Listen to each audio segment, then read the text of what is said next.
Thank you very much Javed साहब, आपकी बात को सुनकर बड़े महजूज हुए हम लोग. महजूज, do you understand? We enjoyed.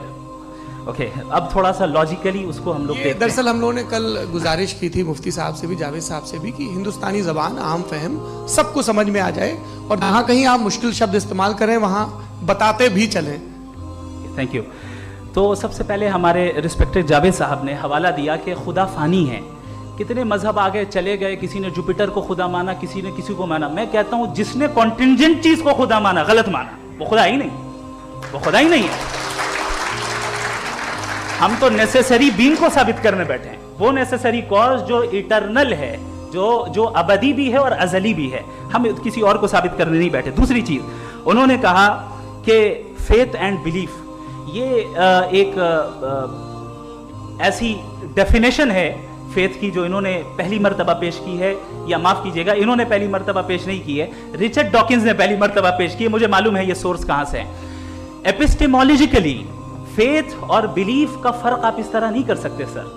Faith सही भी होता है, गलत भी होता है. बिलीफ सही भी होता है, गलत भी होता है. जो लॉजिक, रीजन और एविडेंस से बैक्ड होगा वो फेथ सही होगा. और आप जिस फेथ की बात कर रहे हैं कि इलॉजिकल है और उसके पीछे नहीं है, तो we are on the same page. हम नहीं मानते उस फेथ को.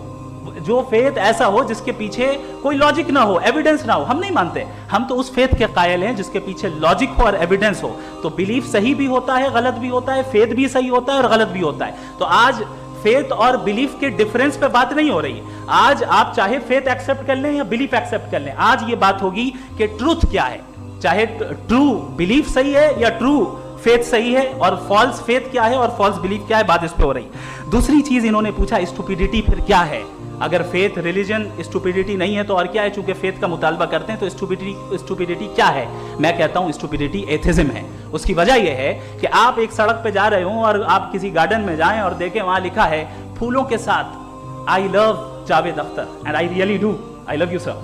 तो जब आप वहां पर पहुंचे तो वहां पहुंचकर अब ये बताएं, क्या आप ये कहेंगे wow what a natural selection. ये क्या नेचुरल सिलेक्शन है? नहीं, ये प्रिसाइजली डिजाइंड है, इसके पीछे डिजाइनर है.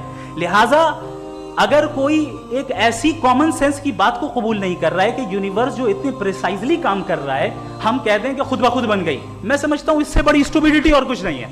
ये रैशनल चीज है.